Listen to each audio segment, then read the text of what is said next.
और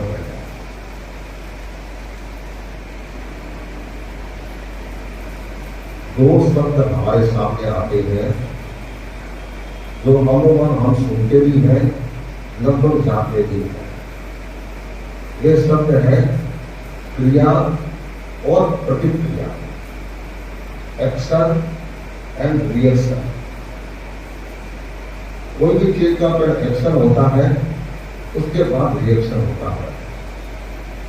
कई लोग बोलते हैं आज अमुक मेडिसिन ली तो रिएक्शन हो गया, होता नहीं होता है। तो मेडिसिन लेना एक्शन हो गया, उसने गड़बड़ की, उसका क्या हो गया, रिएक्शन हो गया।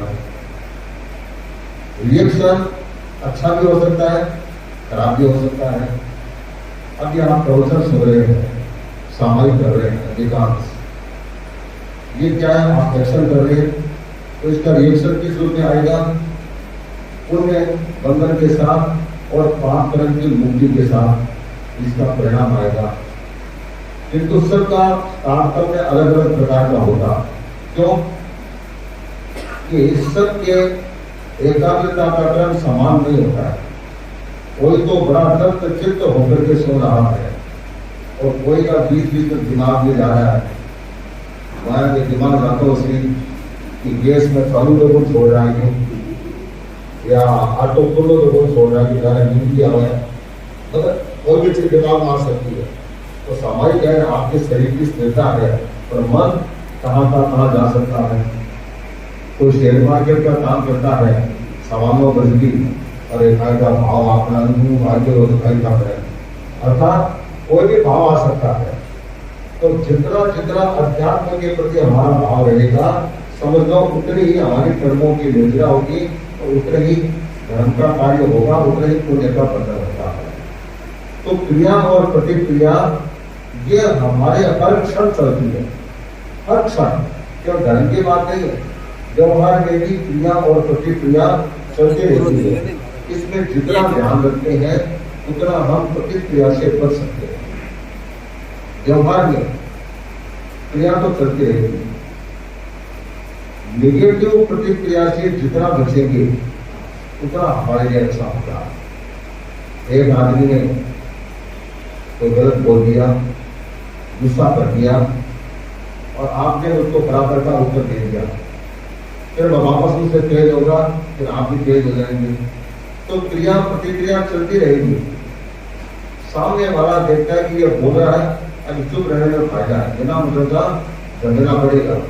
शांत जब शांत रहता है, एक बार शांत रहना है तो कठिन, किंतु शांत रहने वाला अपने इज्जत भी बढ़ाता है, अपना यश भी अर्जित करता है और हर दृष्टि से वह सुखी रहता है। सामने वाला जो गुस्सा करता है वह सोचता है कि देखो मैं इतना बोला कि इसने कुछ नहीं किया, तो उसके मन में जब वह शांत होगा तो उसके मन में भी एक अच्छी प्रतिक्रिया होगी, तो ये व्यक्ति कितना अच्छा है। फिर दूसरी बार तीसरी बार जब गुस्सा करेगा तो वह 10 बार सोचेगा इसको बोलो या ना बोलो। एक बार तो हम मुस्कुराएंगे, नहीं बोलेंगे, उसका गुस्सा थोड़ा सा वॉल्यूम और बढ़ेगी, तो गुस्सा करने वाला चाहता है सामने वाला भी कुछ मेरे को बोले, तब बराबर का इंटरेक्शन चलता है।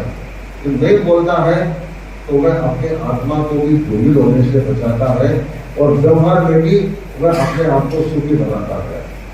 इसलिए क्रिया प्रतिक्रिया का रूप चलता रहेगा। कई बार क्या होता है, कोई भी क्रिया करते हैं तो पता नहीं चलता है क्या किया। जब वह क्रिया प्रतिक्रिया के रूप में हमारे सामने आती है तब मन में सोचता है देखो मैंने ये गलत कर दिया, ये नहीं कर, फिर दुखी भी होता है, आंसू भी बहाता है, सब कुछ करता है, पर एक बार गड़बड़ हो गया उसका परिणाम तो उसको भोगना ही पड़ता है। इसके अलावा उसके पास कोई छुटकारा भी नहीं होता। तो गांव की नगरी में हमारा एक पुराना पुस्तक आता है और वहां का राजा वह बड़ा धर्मात्मा था, शूरवीर भी था और जनता में उसका प्रभाव भी अच्छा था।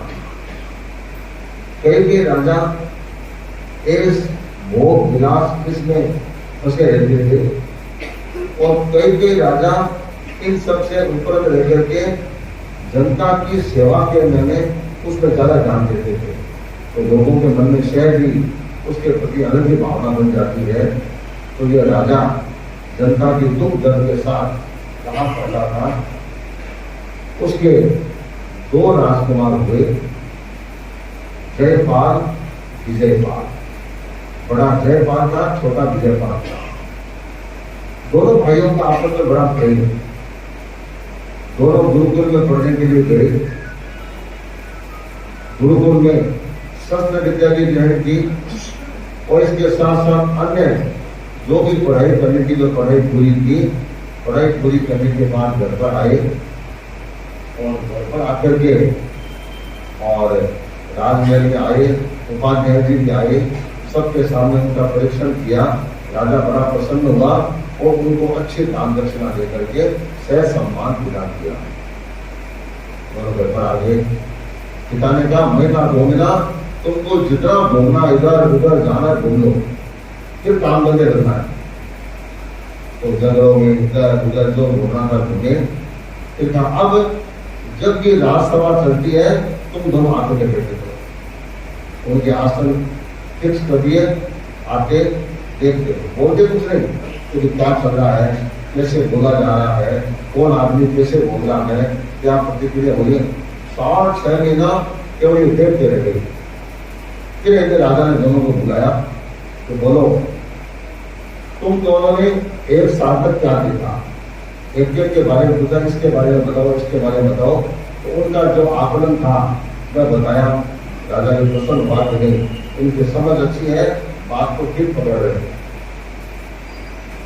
राजा ने सोचा, मेरे राज्य भार लंबे समय तक संभाला है, अब दोनों राजकुमार सयाने हो गए, अब मैं धीमे धीमे जिम्मेवारी से थोड़ा सा पीछे हटूं और इनके जिम्मे काम सौंपूं।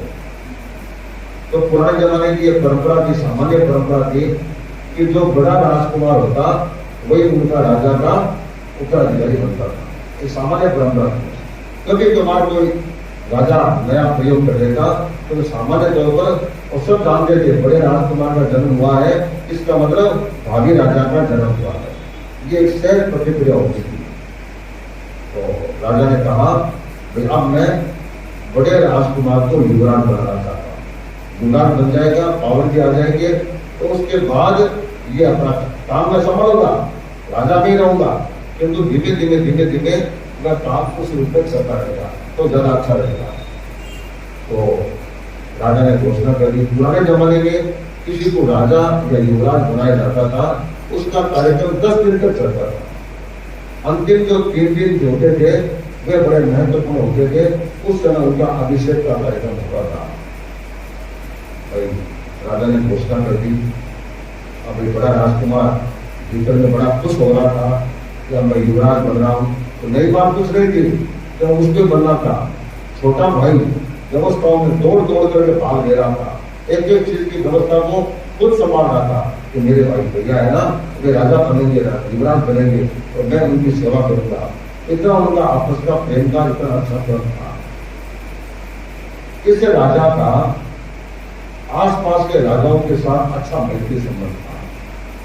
तो इसने सब राजाओं को आमंत्रित किया कि आप 7वें दिन या 8 बजे बता दो, टाइम कम रहे, जल्दी बता देंगे, बहुत खुशी की बात है। तो राजा एक एक करके आने शुरू हो गए। 7वां दिन भी आ गया, पूरा हो गया प्रोग्राम। 8वें दिन से विशेष कार्यक्रम चलने वाले थे। 8वें दिन के शुरुआत में अचानक बड़े राजकुमार जयपाल जो युवराज बनने वाला था, अचानक तेज बुखार, अचानक और इतनी तेज बुखार आई कि उसका उठना बैठना मुश्किल हो गया, पूरा शरीर जूझने लग गया।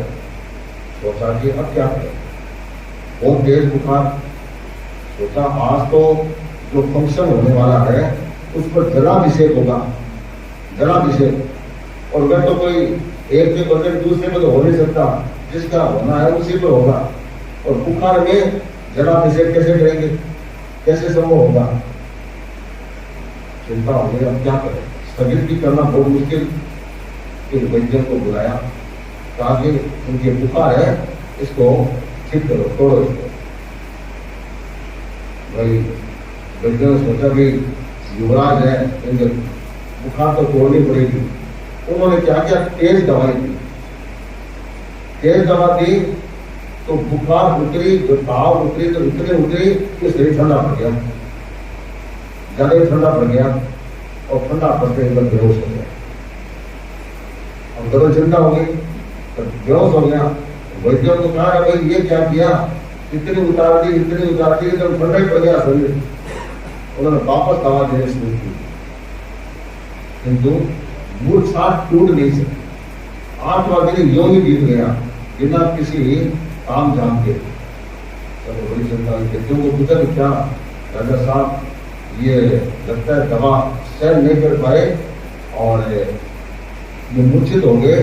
अब लगता है कि 2 दिन 4 दिन 5 दिन कितना लगेगा कोई पता नहीं।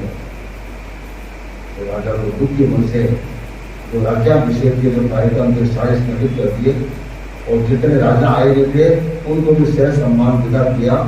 कभी आगे जब कभी अवसर होगा तब ये देखेंगे, और जितना भी व्यवस्थाएं की थी वो सारी हटाई। अब उसके इलाज में लगे। 15 दिन 20 दिन के बाद उस राजकुमार की मूर्छा टूट गई, आंख खोल ली, किंतु उसकी स्मृति गायब हो गई, मेमोरी लैप्स हो गई।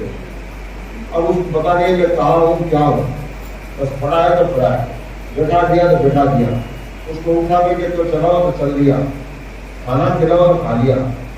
अर्थात एक तरह से जीवित डेड बॉडी हो गई, कुछ नहीं कर सकता।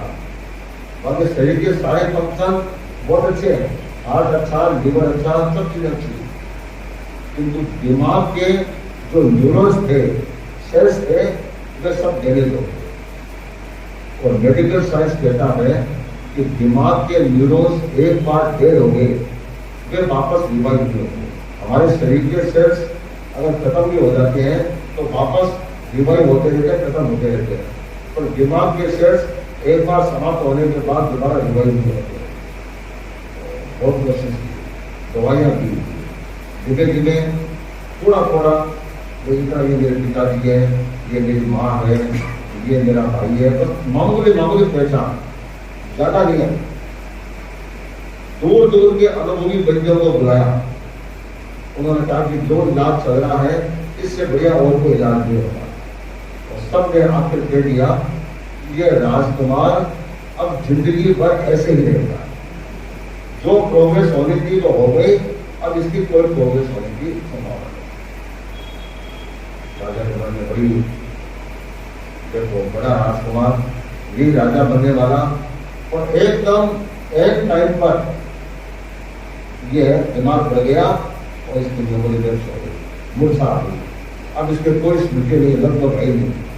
अब क्या करें, अब तो ये युवराज बन नहीं सकता, राज्य का भार संभाल नहीं सकता।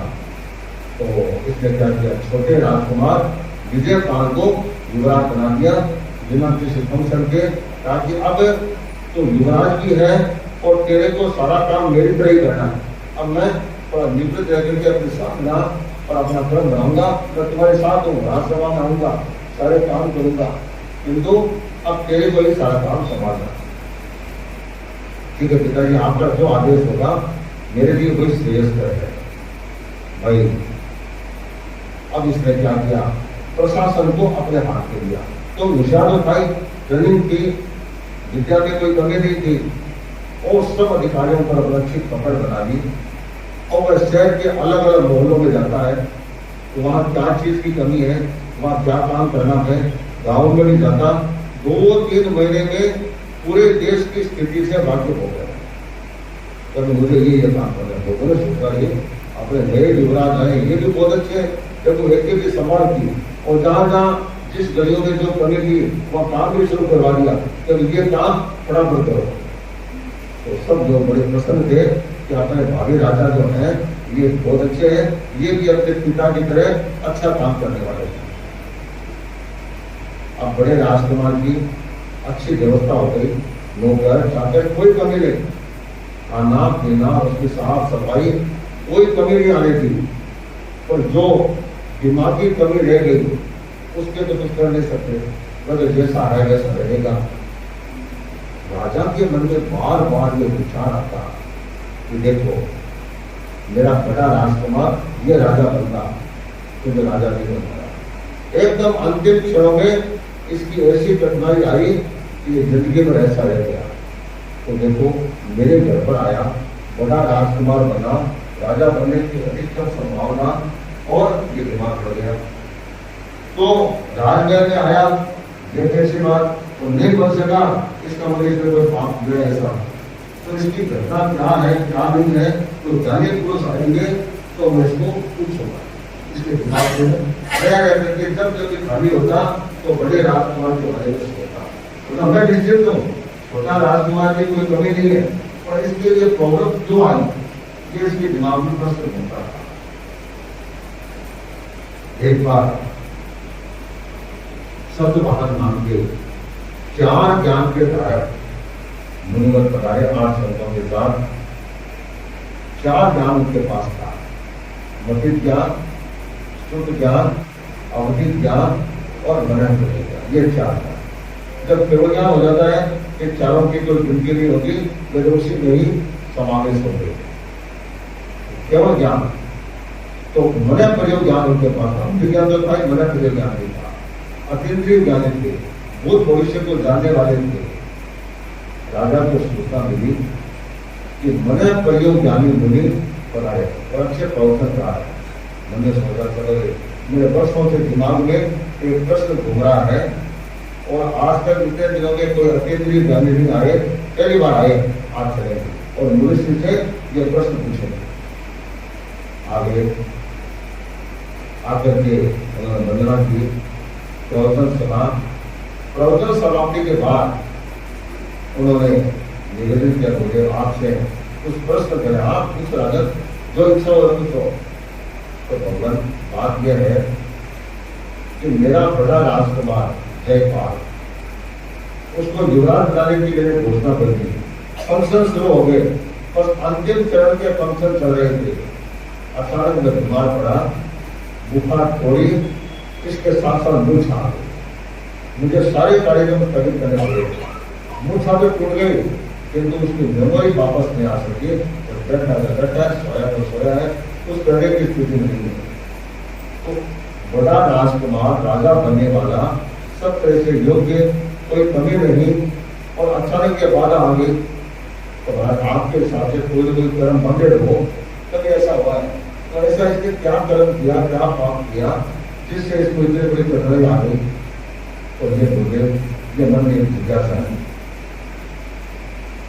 संत ने कहा, राजन ये भी एक कर्म की कहानी है, कर्म कहानी है कि जो आदमी जैसा करता है वैसा उसको भोगना होता है, तो उसे बच्चे में काम करता है। तो भगवान ये मैं जानना चाहता हूँ, तो सुनो कि एक शहर में जो राजा था, वह राजा अच्छा राज्य शासन करता, किंतु उसको एक चीज की बड़ी शौक थी। वह हर साल एक प्रतियोगिता रखता, जानवरों को, पक्षियों को लड़ाता था। जैसे मुर्गों की लड़ाई, कुत्तों के बीच में लड़ाई, ऐसे गेम खेलता जानवरों के साथ। और दूर दूर के लोग अपना अपना वहां लेकर जानवर, पक्षी लेके आते थे, और जो फाइनल जीत लेता, राजा उसको बहुत पुरस्कार देता था, अच्छे पुरस्कार देता। तो 6 प्रकार की ये होती जानवरों की, पक्षियों की। तो कई दूर दूर से लोग 100-150 जानवर, पक्षी आ जाते, और तितर की लड़ाई होती, मुर्गों की होती, अलग अलग होती। तो वहां पर एक छोटे कस्बे का क्षत्रिय पुत्र, वह भी उस खेल में आया, कोई भी भाग दे सकता था, और उसने एक मुर्गा पाल रखा था, और मुर्गे का नाम दे दिया सम्राट। जैसे जानवरों के नाम निकालते थे, तो उसने मुर्गे का नाम सम्राट रखा दिया। तो दिल दौड़ का तगड़ा, उसको पूरी ट्रेनिंग दी, मन में सोचा एक बार मैं प्रतियोगिता जीत जाऊं तो जिंदगी भर मेरे को कमाने की जरूरत नहीं रहेगी। इतनी धनराशि ये राजा पुरस्कार में देता है। तो मैं कई वर्षों से मुर्गे को तैयार कर रहा था कि मैं विजेता बन जाऊं तो मेरे को अच्छा मिलेगा। वो तो विजेता बनूंगा तो इतना नहीं मिलेगा, विजेता की कीमत अलग होती है। तो उसने निर्णय ले लिया और वह अपने मुर्गे को लेकर आया। करीब 150 मुर्गे आए थे। लड़ाई शुरू हुई तो 2 मिनट में, कोई 5 मिनट में, जहाँ आने वाले आते गए। लास्ट में फाइनल में 2 मुर्गे पहुंचे। सब प्रतियोगिताओं में फाइनल आ गए, 2-2 रहे। ये विजेता बनेगा, अंतिम दिन इनका कार्यक्रम था। अब ये क्षत्रिय पुत्र भी सम्राट जो मुर्गा था ये भी फाइनल में आ गया। और इसके सामने जो आया था वह उसी राजा का राजकुमार, उसने भी एक मुर्गा पाल रखा था। उसका नाम था छत्रपति। वह भी फाइनल में आ गया। रात को यह क्षत्रिय पुत्र सोया मन में सोता है तो भाई फाइनल तो पहुंच गया। अब फाइनल जीतना मेरे लिए कठिन है, क्योंकि ये राजकुमार वाला मुर्गा है ना, ये भी मेरा भी बहुत जबरदस्त है, तो ये भी बड़ा खतरनाक है। एक बार कहीं चोट लग गई उसकी, उस हिस्से को फाड़ के छोड़ता है, इतना खतरनाक है। लगता है कि कल जीत पाना बड़ा कठिन लग रहा है। लगता है फाइनल जीत पाऊंगी, ये मुश्किल है। करते है जीत भी जाऊं और मुश्किल लगता है। तो क्या करना, तो कुछ भी हो फाइनल दोबारा कब पहुंचूंगा पता नहीं है। इस बार तो मैं पहुंच गया, कैसे भी हो, जाल साजिश से, बदमाशी से, कैसे भी मुझे ये प्रतियोगिता जीतनी है। तो कैसे जीतना, उसने मन में चिंतन किया। उसको कोई मंत्र तंत्र भी आते थे, बावड़े का था, तो उसने निर्णय ले लिया और दूसरे दिन लड़ाई हो गई। जब मुर्गों की लड़ाई की बारी आई, इधर एक क्षत्रिय पुत्र, इधर राजकुमार, दोनों अपने अपने मुर्गों के लेकर आ गए। राजा ने देखा मेरे राजकुमार का मुर्गा अच्छा, तो ये भी क्यों नहीं, ये भी बड़ा दिल दो का तगड़ा है, मुर्गों का। ये दोनों ने मुर्गों जो शिटी बजी और दोनों मुर्गों को छोड़ा और मुर्गों की फाइटिंग शुरू हुई। 10 दिन, 15 दिन, 20 दिन, दोनों एक दूसरे पर भारी पड़ रहे। करते करते आखिर राजकुमार का जो मुर्गा था जो और स्ट्रॉन्ग निकला और वह धीरे धीरे उनको फाड़ने लगा, नोचने लगा। सोचा अब जीत पाना बहुत कठिन है। तो सोचा अब यह समय आ गया कि मेरे को प्रयोग करना चाहिए। उसने क्या किया, संबोधनी विद्या के द्वारा उससे सामने वाले प्रत्येक मंत्री मुर्गे की आंखों के आगे एक धुंधल सा पर्दा लगा दिया, जिससे उसको दिखते नहीं। ये अब भाई आदमी लड़े और उसको दिखाई दे तो लड़ेगा कैसे। अब ये इसका मुर्गा इसने उसको उकसाया और वह धड़ाधड़ प्रहार करने लगा। क्योंकि ये प्रहार नहीं कर पा रहा, क्योंकि इसको दिखता नहीं, पीछे से आ जाता है, सामने से आ जाता है, इधर से आ जाता है। जब मारता है तब उसको पता लगता है, जो पकड़ने की जोड़ना करता है और मुड़ जाता है। अब ये धीमे धीमे बहुत भारी पड़ रहा है। राजकुमार ने उसको मुर्गे को खूब ललकारा, बल्कि खतरनाक ढंग से आगे आ रहा है। तो मैं सोचा मेरे मुर्गे को होता गया, इतनी देर तक अच्छा लग रहा था, एकाएक क्या हो गया। आखिर जब क्षत्रिय पुत्र का मुर्गा था ये भारी पड़ा और राजकुमार का मुर्गा मैदान छोड़ करके भाग गया। इसको विजेता घोषित कर दिया और मुर्गे के गले में 1 लाख का चेक आज के भाषा में लटका दिया। तो ये इसको खुश ना मिला, ये बड़ा खुश हो गया कि मेरा काम तो अच्छा हो गया। क्योंकि प्रतियोगिता थी तो प्रतियोगिता में कोई तंत्र का प्रयोग करना नहीं चाहिए। आजकल की जब प्रतियोगिता होती है उसका नियम क्या होता है कि कोई भी पेन किलर की दवा या ऐसी दवा जो नसों को और उत्तेजित करती हो, ऐसी दवा का सेवन निषेध है।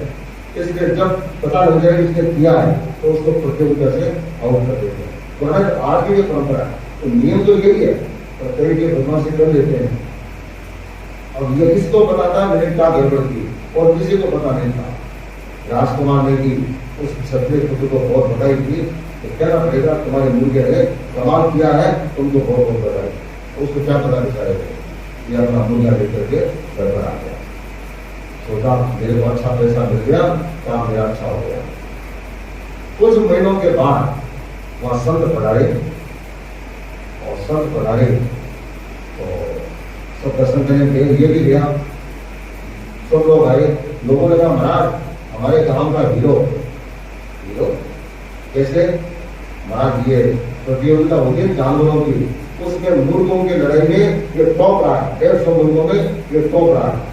उसमें क्या करते हैं, मुर्गों को गिराते हैं, लड़ाते हैं, ये करते हैं। संतों ने कहा ये ऐसा पाप का काम क्यों करते हो? पहले दिन को पाड़ो फिर गिराओ, कितना पाप का काम, ऐसा पाप नहीं करना चाहिए। उपदेश दिया तो उसने हमेशा के लिए ये जानवरों को लड़ाने वाली जो थी उसको त्याग कर दिया कि अब जिंदगी भर नहीं करेगा। उसके बाद से एकदम अच्छा जीवन जिया, अच्छा भावना के साथ जीवन जिया। और आखिर वह मनक परियोगी संतों ने कहा कि राजन वह जो क्षत्रिय पुत्र था उसने कुछ क्षणों के लिए उसकी दृष्टि बाधित कर दी, दृष्टि को रोक दिया, तो वह कुछ देख नहीं पाया। उसके और वह करने के बाद भी वह राजी बहुत हुआ कि देखो मैंने ऐसी टेक्निक चली कि ये कुछ नहीं कर पाया, बड़ा खुश हुआ। उससे उसके भारी कर्मों का बंद हुआ और वह एक बार दृष्टि बाधित की तो आज ये जिंदगी भर इसका दिमाग बाधित हो गया। अब ये कुछ समझ नहीं पाता है, कुछ नहीं कर नहीं पाता है, क्योंकि बाकी जिंदगी इसने अच्छा जीवन जिया, धर्म का जीवन जिया। उसका परिणाम है कि ये राजकुमार बना, बड़ा राजकुमार बना, इसकी सेवा परिचर्या ये कोई कमी नहीं है। इधर तो पुण्य का बंद हुआ, व्यवस्था में कोई कमी नहीं। इधर इसने आंखें बाधित की, दृष्टि बाधित की, उसका परिणाम है कि इसका दिमाग काम नहीं करता, स्मृति दोष हो गई। ये बात है। तो राजा कर्म बांधता है, आदमी को खुद को भोगना पड़ता है। अपना कर्ता विगतता है, आत्मा ही अपने कर्मों की करता है और आत्मा ही अपने कर्मों को छोड़ने वाली है। अपनी आत्मा ही कर्मों को भोगने वाली है, अपनी आत्मा ही कर्मों को बांधने वाली है। दूसरा कोई नहीं है। अपने बांधने वाले, अपने भोगने वाले, अपने रोकने वाले, अपने तोड़ने वाले। हम हमारे हिसाब से अगर चलते हैं तो विगतकाली आगे बढ़ता है और तब वह आगे धार्मिक जीवन जी सकता है। इसलिए कोई भी कार्य करने से पहले एक क्षण सोचो कि इसकी प्रतिक्रिया अवश्य आएगी। आज किसी को पता चले न चले, किंतु इसकी प्रतिक्रिया अवश्य आएगी। प्रतिक्रिया की तरफ ध्यान दे दिया तो फिर आपके कर्म बंधन से आप काफी मुक्त रह सकते हैं और कर्म बंधन की वॉल्यूम से भी आप अपने आप को काफी मुक्त रह सकते हैं। अभी दिल्ली की परिक्रमा हमारी चल रही